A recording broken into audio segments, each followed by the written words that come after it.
Je vote pour la science avec Isabelle Burgon. Bonjour à vous. Nous devons à présent composer avec les changements climatiques et faire face à des événements météorologiques extrêmes plus fréquents. Les inondations records se multiplient au Québec, occasionnant de lourdes pertes, peu de pertes humaines, une chance, mais beaucoup de détresse.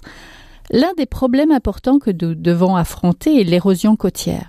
Nous possédons 6000 km de côte de l'estuaire du Saint-Laurent jusqu'aux îles de la Madeleine. C'est là que plusieurs collectivités y sont établies avec de nombreux centres urbains, industriels. Les côtes constituent des lieux de vie, de loisirs et aussi de travail. Mais les grandes marées grignotent nos côtes et les grignoteront de plus en plus. Auparavant, la rive était protégée des vagues par les glaces. Nous perdons cette protection naturelle avec le réchauffement climatique. Cela entraîne des glissements de terrain, des menaces sur les bâtiments situés proches des côtes. Environ 1250 bâtiments seront menacés d'ici 2025 dans la seule région du Bas-Saint-Laurent. Les menaces s'étendent aux routes, aux voies de chemin de fer, aux infrastructures municipales. L'érosion a donc des répercussions économiques, mais aussi des impacts sur notre environnement, jusqu'à notre flore qui en souffre. 3 plantes de la région de Québec, dont 2 découvertes par le botaniste Marie-Victorin, risquent de disparaître. L'érosion des côtes, c'est donc bien plus qu'une perte de terrain qui glisse dans l'eau. Nous vous en parlons tout de suite. Restez à l'écoute.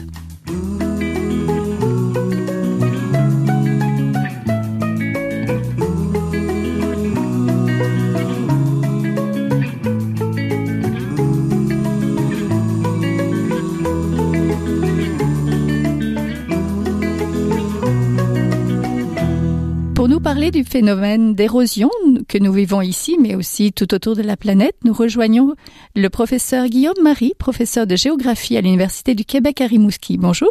Bonjour. Quand on parle d'érosion des côtes, on entend quoi exactement et comment on le mesure? L'érosion des côtes, ça peut faire appel à plein de phénomènes différents. C'est sûr qu'on pense à l'action des vagues qui vont venir prendre les sédiments, notamment sur les côtes sableuses, et qui vont les emporter. Mais parfois, ça peut être des glissements de terrain sur des falaises, notamment quand il y a de l'argile, ou même, parfois, c'est les glaces qui vont provoquer l'érosion, notamment dans les marais. Donc, il y a plein de processus qui peuvent œuvrer pour expliquer l'érosion. C'est pas seulement les vagues. Oui, les grandes marées du Bas-Saint-Laurent en décembre 2010 ont fait monter l'eau de plus de 5,50 mètres à Rimouski. À partir de combien de mètres on parle d'un impact des vagues et des marées sur l'érosion et la sédimentation? En fait, ça va dépendre des endroits, mais il faut bien comprendre qu'il y a l'érosion qui est provoquée par les vagues, notamment lors de tempêtes, comme lors des grandes marées de 2010, mais il y a aussi l'inondation, la submersion. Et c'est vrai qu'on a parfois tendance à mélanger les deux. L'érosion, c'est vraiment un recul de la côte, alors que les inondations, la submersion, c'est juste de l'eau qui va être à un niveau très élevé, qui va donc inonder les côtes. Et en 2010, lors des grandes marées, on a eu de l'érosion à certains endroits, mais à d'autres endroits, on a eu de l'inondation, de la submersion, parce que justement, ce niveau d'eau était particulièrement haut, parce que c'était en même temps qu'une grande marée astronomique. Donc il faut quand même bien distinguer l'érosion et puis l'inondation. Quels sont les facteurs naturels et peut-être liés aux activités humaines qui entraînent l'érosion? C'est sûr que le fait qu'il y ait beaucoup de côtes qui sont artificialisées, c'est-à-dire qu'il y ait des murs, des enrochements aussi beaucoup au Québec, pour protéger les maisons, pour protéger les routes, et on comprend que ça a été fait pour se protéger de l'érosion. Le problème, c'est que ça a un impact sur l'érosion en elle-même, c'est-à-dire que le fait qu'il y ait un mur, les vagues elles vont réfléchir sur le mur puis elles vont emporter des sédiments. Ce qui fait qu'un mur, ça va peut-être protéger un petit peu ce qu'il y a en arrière, mais ça va provoquer l'abaissement de la plage juste devant, et puis éventuellement le mur il peut tomber du coup. Puis un mur, ça protège peut-être de l'érosion, mais ça protège pas de la submersion, de l'inondation. Si vous avez un niveau d'eau qui est très élevé comme en 2010, il y a beau avoir un mur, l'eau elle va passer par-dessus, puis ça va provoquer des dégâts aussi dans les maisons par exemple qui sont juste en arrière. Donc le fait qu'on ait des côtes avec beaucoup de murs, ça, paradoxalement, ça a un impact négatif sur l'érosion. Donc c'est pour ça qu'il faut peut-être choisir d'autres solutions que le mur, comme c'est fait très souvent au Québec. Oui, justement, parlons solutions. Est-ce qu'il existe des solutions pour réduire donc l'érosion, mais qui ne soient pas trop coûteuses, ou du moins coûteuses que déménager les habitations? Oui, c'est-à-dire que en fait le problème c'est que déjà il faudrait éviter que les gens s'installent dans les endroits à risque. Donc déjà rien que de faire une cartographie pour connaître les vrais endroits à risque, pour éviter que les gens se réinstallent là, c'est déjà une première phase d'adaptation si vous voulez. Maintenant le problème c'est qu'est-ce qu'on fait pour les gens qui sont déjà installés dans des zones à risque. Donc là souvent c'est des murs qui sont faits, comme je vous ai dit, ça n'a pas forcément un bon impact, et puis ça donne un faux sentiment de sécurité. Donc il y a des solutions plus douces qui sont proposées, des recharges de sable, c'est-à-dire qu'on va remettre du sable devant la maison, par exemple. On va replanter des plantes qui sont adaptées aux conditions marines. Donc on va restaurer les écosystèmes, parce que c'est un moyen aussi tout à fait naturel de protéger les côtes. C'est-à-dire que le fait qu'on ait une plage bien formée, avec beaucoup de sable, avec beaucoup de végétation, ça va freiner les vagues, ça va éviter qu'il y ait de l'érosion de celle-ci. Donc ça peut être une solution. Il y a aussi des ouvrages qui existent qui sont moins coûteux que les murs, qui sont des épis. Ce qu'on appelle des épis, c'est comme des petits murs, si vous voulez, mais au lieu d'être le long de la côte, c'est perpendiculaire à la côte. Ça va retenir les sédiments, et encore une fois, le fait qu'il y ait des sédiments, ça va limiter l'érosion. Et puis il y a aussi des mesures plus en lien avec l'habitation, c'est-à-dire que par exemple, si on est en bordure de la côte, il vaut mieux éviter d'avoir des sous-sols qui sont habités. Il vaut mieux on peut éventuellement relever un petit peu l'habitation. On peut adapter son habitat aussi en évitant qu'il y ait des installations électriques en sous-sol pour que lorsqu'il y a des inondations, ça ne provoque pas des problèmes. Donc il y a plein de mesures d'adaptation qui peuvent être mises en place pour limiter le risque. Et c'est sûr que vous évoquiez la question du déménagement. À terme, peut-être dans certains endroits, on ne pourra pas faire autrement, pas forcément à court terme, mais on l'a déjà vu, il y a des endroits dans le Bas-Saint-Laurent ou plus récemment du côté de cette île où les gens étaient obligés de déménager parce qu'ils étaient trop sujets au risque d'érosion. Oui. Le ministre des Affaires municipales et de l'occupation du territoire, ministre de la Sécurité publique et ministre responsable de la région de Montréal, M. Martin Coiteux, a annoncé un plan d'action en matière de sécurité civile relative aux inondations, cette fois vers une société québécoise plus résiliente aux catastrophes. Ça prend quoi concrètement pour améliorer notre résilience, que ce soit aux inondations, mais aussi à l'érosion? Pour améliorer notre résilience, notre adaptation, c'est déjà bien connaître ce qui se passe, bien informer les gens, tous les acteurs, c'est-à-dire les ministres, mais les gens dans les ministères, mais aussi les gens dans les municipalités, les MRC, et bien sûr toute la population. Donc déjà, le fait d'avoir une population informée, qu'on connaisse la réalité des risques, ça c'est déjà une part de résilience. Puis comme je vous dis, la résilience, l'adaptation, il y a pas une solution miracle. Il y a vraiment une panoplie de solutions qui peuvent être mises en place. Pas forcément les mêmes aux mêmes endroits. Il faut bien connaître, par exemple, la dynamique côtière, savoir les endroits où ça recule le plus vite, les endroits où c'est plus sujet aux inondations, pour s'adapter en conséquence. Donc, il n'y a pas une solution miracle, malheureusement, pour avoir une société plus résiliente. Il faut mieux connaître les enjeux. Donc c'est pour ça qu'il y a pas mal d'études qui sont actuellement en cours sur les zones côtières, notamment à l'Université du Québec à Rimouski, et aussi beaucoup sensibiliser les gens à la réalité de ces risques pour qu'ils prennent des décisions éclairées. Et puis éviter aussi qu'on construise à nouveau dans des endroits dangereux. Donc ça, tout le côté planification contrôlée, zonage, dans les schémas d'aménagement des municipalités et des MRC, c'est très important pour éviter que à terme, on ait encore des gens qui soient exposés. Puis j'ajouterais peut-être une chose, il y a comme c'est normal que la côte elle recule. D'ailleurs, elle recule, mais des fois elle avance aussi. Il ne faut pas penser qu'elle est toujours en recul. Elle peut aussi avancer. C'est quelque chose de mouvant, de dynamique. Et l'idée d'avoir comme une zone tampon entre la mer ou le fleuve et la terre. Une zone tampon qu'on a un peu oubliée, on a eu tendance à construire dans cette zone tampon, et donc c'est l'idée de conserver toujours une zone d'interface où on évite de construire, où au contraire on préserve les écosystèmes qui jouent un rôle dans la prévention de ces risques. C'est cette idée-là aussi qui peut favoriser une société plus résiliente sur le long terme.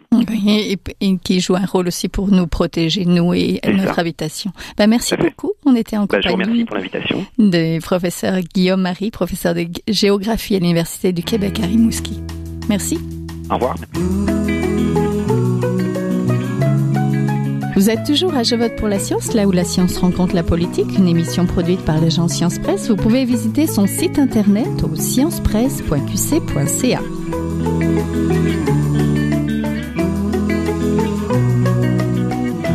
Pour parler d'érosion côtière et d'économie, nous sommes en compagnie aujourd'hui de Laurent Da Silva, économiste principal chez Ouranos. Bonjour. Bonjour. En matière d'érosion côtière, comment se positionne le Québec? Qu'est-ce qui nous distingue? Ben, le Québec se distingue de plusieurs manières. Déjà, d'un point de vue de l'exposition, du contexte, on va dire, climatique, c'est différent. Évidemment, il y a des glaces. Il y a l'hiver qui vient modifier de manière quand même importante là, le contexte, on va dire, hydrodynamique des côtes. Ensuite, on a un très large territoire, donc beaucoup d'actifs qui sont un peu éparpillés sur des territoires immenses. Donc, ça nous amène à avoir plusieurs problématiques à des endroits, disons, éloignés, si on veut, des centres avec des densités de population qui sont relativement faibles. Et donc, beaucoup de problèmes et peut-être pas autant de moyens que dans certains autres endroits dans le monde, comme par exemple aux Pays-Bas, par exemple. Oui, parce qu'on a des villes, on a des routes, on a même des portions de chemin de fer. Donc ça, je suppose qu'on doit s'adapter différemment suivant ce qu'on veut protéger. Effectivement. Donc, les solutions qui doivent être mises de l'avant pour protéger nos actifs diffèrent selon le contexte, effectivement, le contexte urbain ou rural, mais aussi de la nature de la côte qu'on doit protéger. Donc, on va pas intervenir de la même manière sur une plage que sur une falaise, évidemment. Et donc, tout ça doit être pris en considération pour évaluer qu'est-ce qui est techniquement faisable et qu'est-ce qu'on doit mettre de l'avant comme solution. Qu'est-ce qu'on doit privilégier? Quels sont concrètement les impacts économiques donc des changements climatiques sur nos côtes? OK, donc au niveau économique, il y a plusieurs aspects. On pourrait catégoriser les impacts, on va dire, de manière dans deux types de catégories. Donc les impacts, on va dire, directs sur les infrastructures. On pourrait imaginer un recul des côtes qui vont affecter des résidences, des routes, des chemins de fer, comme on l'a dit, d'autres types d'infrastructures portuaires, par exemple, ou des bâtiments commerciaux, industriels et tout ça. Et ensuite, il y a ce qu'on pourrait appeler les impacts indirects, donc tous les impacts qui découlent de ces impacts directs-là, mais aussi des impacts sur les écosystèmes, sur les aspects sociaux, sur la santé des gens, sur l'appartenance à des quartiers ou des milieux de vie, finalement. Donc, ces éléments-là aussi sont majeurs et souvent beaucoup plus importants en termes d'impact économique que les impacts directs. Je vous donne un exemple, peut-être ça peut illustrer le propos. À Percé, on a quantifié les coûts, si on veut, de l'inaction face à l'accélération de l'érosion en raison des changements climatiques. Les impacts directs aux infrastructures touristiques et aux bâtiments se chiffraient en quelques centaines de milliers de dollars sur les 50 prochaines années. Mais quand on commence à intégrer des impacts sur l'activité économique touristique, sur les écosystèmes, sur le bien-être des populations, rapidement la facture grimpe dans les centaines de millions de dollars sur les 50 prochaines années. Donc ça vous donne un peu un ordre de grandeur sur l'ampleur des impacts indirects. Est-ce que ça serait des dédommagements que les personnes pourraient demander, d'être forcées de quitter leur lieu de vie et leur voisinage? C'est-à-dire, on veut pas nécessairement se rendre là. Les chiffres nous servent à voir qu'il y a une problématique qui est importante et puis à ce moment-là de prendre des meilleures décisions en matière de gestion du littoral. C'est sûr que la solution de retirer des actifs ou des personnes le long des côtes peut être envisagée dans certains segments parce qu'il n'y a pas vraiment de solution techniquement faisable. Par exemple, sur une falaise, disons, il y a des falaises de plus de 30 mètres de haut sur le territoire. Donc, empêcher cette falaise-là de s'éroder est, disons, une prouesse d'ingénierie qui est très dispendieuse et qui est pas nécessairement souhaitable quand on regarde si on veut, le rendement sur cet investissement-là. Et la communauté, peut-être la municipalité, où il y a très peu de monde qui vit là? Oui, effectivement. Donc, les moyens financiers sont parfois limités. Et puis, des fois aussi, c'est que il y a aussi de l'espace pour les relocaliser dans des endroits qui peuvent être intéressants, qui peuvent recréer un milieu de vie qui est satisfaisant pour ces citoyens-là. Oui. Le consortium en climatologie régionale Ouranos, là, auquel vous appartenez, publie différents rapports, s'intéresse beaucoup à l'érosion, mais il y a un récent rapport qui présente la première évaluation économique de l'impact potentiel de l'érosion côtière sur les infrastructures maritimes dans un contexte de changement climatique. J'aimerais qu'on s'en parle. Oui. On parlait dans le rapport de 5426 bâtiments exposés d'ici 2065, si on fait pas de mesures d'adaptation, évidemment, et si les ouvrages qu'on a sont pas entretenus, là, et on parle juste pour les bâtiments de 732 millions de dollars. Expliquez-nous un petit peu. Oui, donc l'exercice qu'on a fait, c'était pour poser un premier diagnostic, disons, global sur l'échelle du territoire du Québec.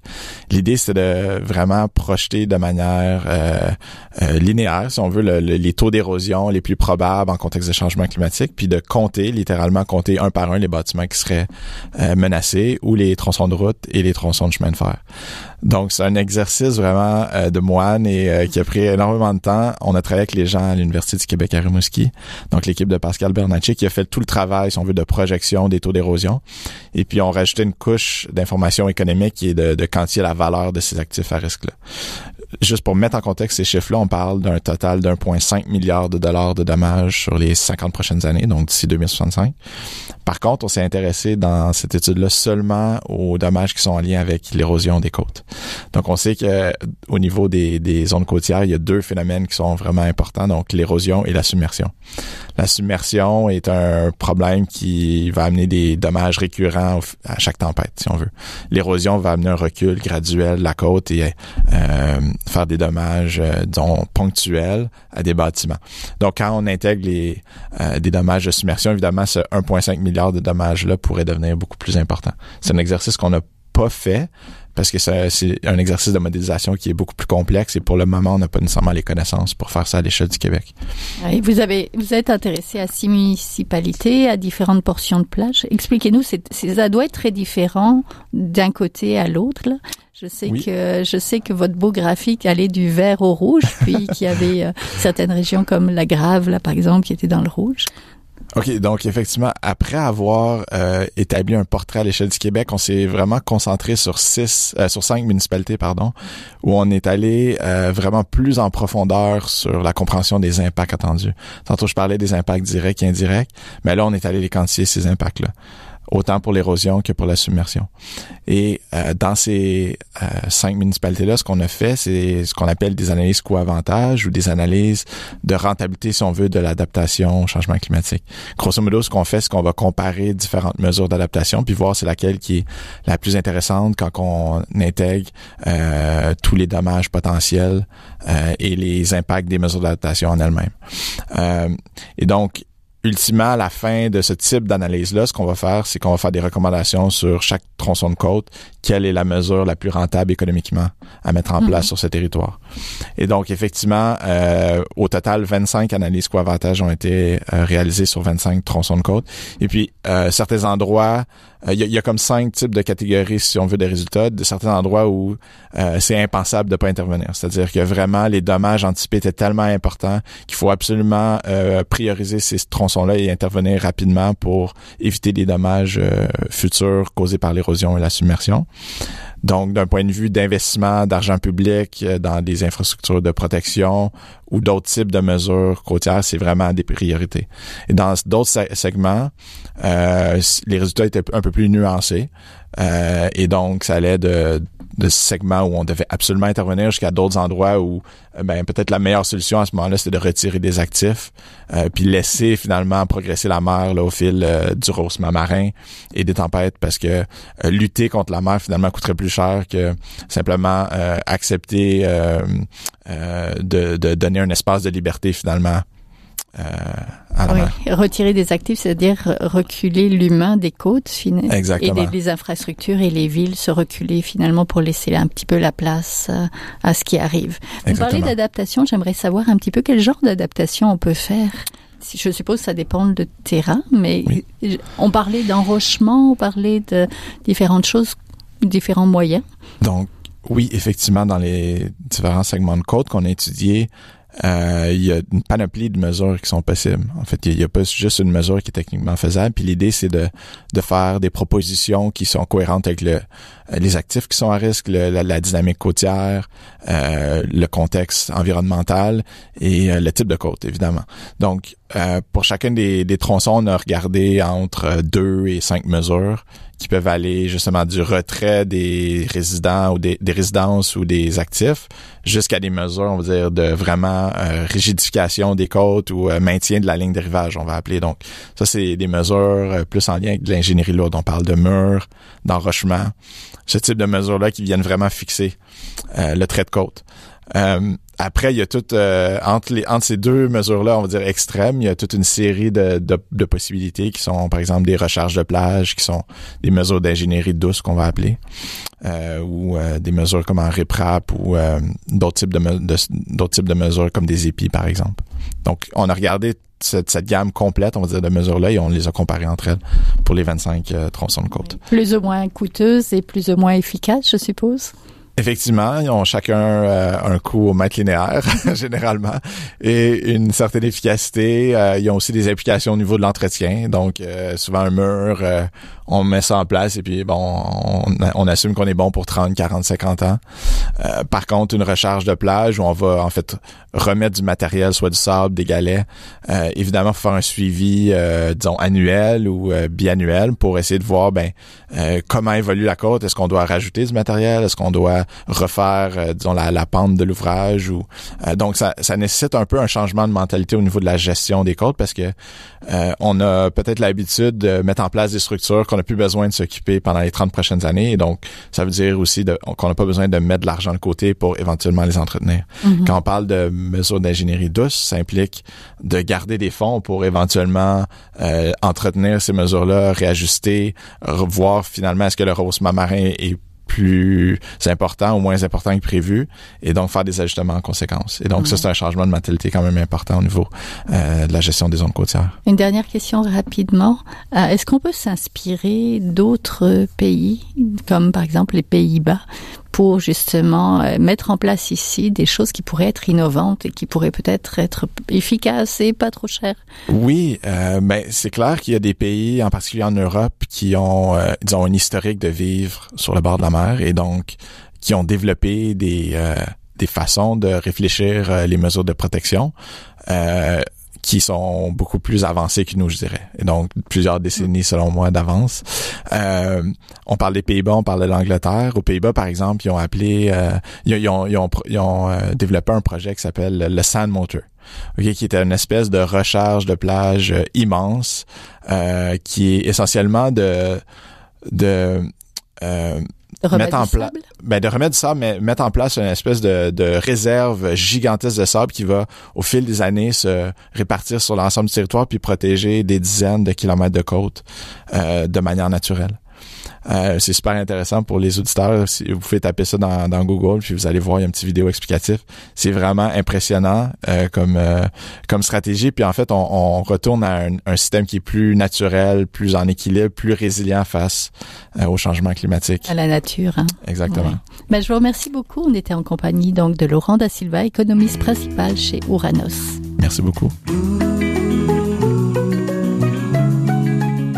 Vous êtes toujours à Je vote pour la science, là où la science rencontre la politique, une émission produite par l'agence Science Presse. Vous pouvez visiter son site internet au sciencepresse.qc.ca.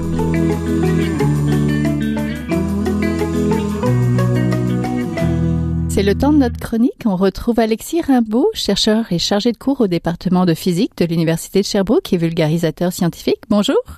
Bonjour. Bonjour, Monsieur Rimbaud. Pourquoi c'est important de faire de la vulgarisation scientifique quand on est physicien? C'est une réponse qui a différentes facettes. En fait, je pense que dans un premier temps, c'est pour mettre en avant la physique, forcément. Parce qu'il faut quand même se dire que la physique à l'école c'est très mathématique et en plus il y a une certaine subtilité en plus qui des maths. Les maths c'est très rigoureux, mais en physique il y a aussi des approximations à faire ou des choses comme ça. Donc ça la rend un peu difficile parce qu'il faut maîtriser les maths et il faut aussi maîtriser d'autres aspects d'intuition physique ou de choses comme ça. Donc à la fin finalement c'est une science qui est pas très appréciée ou pas très connue. Puis j'en sais quelque chose parce qu'à l'époque quand j'étais jeune j'haïssais cette science-là. J'adorais les autres, mais pas du tout la physique. Et en fait, c'est dommage parce que c'était la science la plus générale du lot, qui permet d'expliquer à peu près tout ce qu'on a autour de nous dans la vie de tous les jours, que ce soit le ciel, la couleur du ciel, pourquoi la nuit est noire, le grille-pain, comment fonctionne un grille-pain. Ça faut remonter au comportement des électrons à l'intérieur du fil qu'on vient chauffer. Mais c'est aussi la même branche de physique qui donne le transistor, toute l'informatique qu'on connaît maintenant. Puis l'informatique, on voudrait développer à l'avenir avec l'informatique quantique. Puis aussi tout ce qui est astrophysique, cosmologie, et puis l'imagerie médicale, même pour les gens qui malheureusement doivent aller à l'hôpital pour passer des examens. La plupart des examens les plus précis repose complètement sur la physique. Donc je trouve que c'est important pour la population d'en savoir plus, et puis d'avoir des gens qui sont capables de leur expliquer les choses correctement sans faire de raccourcis bizarres et juste pour une question de culture générale. Puis moi, en tant que chercheur et puis même chargé de cours, ça m'aide aussi beaucoup de faire la vulgarisation. C'est quelque chose que je discute assez peu d'habitude, mais quand même, il faut savoir que pour moi, faire de la vulgarisation, ça me permet de revoir et consolider toutes les bases de la physique que je connais plus ou moins. Parce que c'est vrai qu'avec le temps, on finit par oublier, ou même on était moins attentif quand on était plus jeune et puis on avait loupé pas mal de choses. Donc même moi, en tant que physicien, ça m'aide beaucoup. Et puis ça me permet de prendre du recul aussi sur ces choses-là. Par exemple, un truc assez typique que j'avais vu, c'était la cristallographie, qui permet d'étudier la structure de la matière. Et en fait, c'est bien de voir les concepts, on finit par apprendre par cœur certaines choses là-dessus, mais c'est rare de prendre du recul et de se rendre compte à quel point c'est utile en pharmacologie, en textile, en génétique. C'est utile à vraiment des niveaux très divers et variés, en aéronautique. Et une fois qu'on a vu ça, on commence à vraiment voir un plan très large de qu'est-ce que c'est par exemple de la cristallographie, mais ça s'applique à énormément de choses en physique. Puis je pense aussi que peut-être ce serait un troisième point. Je pense que c'est important d'avoir des gens, surtout à l'époque dans laquelle on vit maintenant, d'avoir des experts et des expertes qui savent communiquer leur science, que ce soit de la recherche de pointe, comme on a dans les laboratoires un petit peu partout, ou même des simples faits qui sont pertinemment avérés, parce que maintenant ils sont remis en doute par beaucoup. Et je pense que c'est important d'avoir des gens qui sont formés en sciences et qui sont aussi formés en communication. Puis moi, j'espère vraiment à l'avenir que les laboratoires de recherche seront capables de détourner une partie de leurs priorités vers la communication. Puis un autre point qui serait important aussi, c'est d'être capable de valoriser les personnes qui s'impliquent dans ces tâches-là et de valoriser la communication scientifique au même titre que la recherche pure ou l'enseignement. Donc, en gros, c'est vraiment la vulgarisation en physique. Pourquoi c'est utile? C'est juste parce que la science devrait appartenir à tout le monde. Et la physique, c'est quelque chose qui permet vraiment de redécouvrir le monde avec des yeux très différents, mais qui font juste rajouter de la beauté aux choses. Merci beaucoup. On était en compagnie d'Alexis Rimbaud, chercheur et chargé de cours au département de physique à l'Université de Sherbrooke et vulgarisateur scientifique. Merci. C'est tout pour cette semaine. Je vote pour la science est une production de l'agence Science Presse avec Radio VM, à la régie Daniel Fortin, à la recherche de cette émission François Cartier, au micro Isabelle Burguin. Vous pouvez réécouter cette émission à l'antenne de Radio VM ou en podcast sur le site de l'agence Science Presse à sciencepresse.qc.ca et toujours sur vos réseaux sociaux préférés. À la semaine prochaine. Jin Jiahua est un chercheur typique de ceux pour qui les progrès de la bioinformatique ont préséance sur le sens biologique et pour qui la grosse science constitue la seule logique. On y parle de génome, de transcriptome et de spliceosome, de traductome, de protéome et de foldéome, de kinome, de protéasome, mais pas du glaucome de Guillaume, de signalosome vers les lysosomes, et puis phone. Des milliers de candidats qui montent et qui descendent en fonction du stimulus duquel ils dépendent. Pendant que Dr. Roy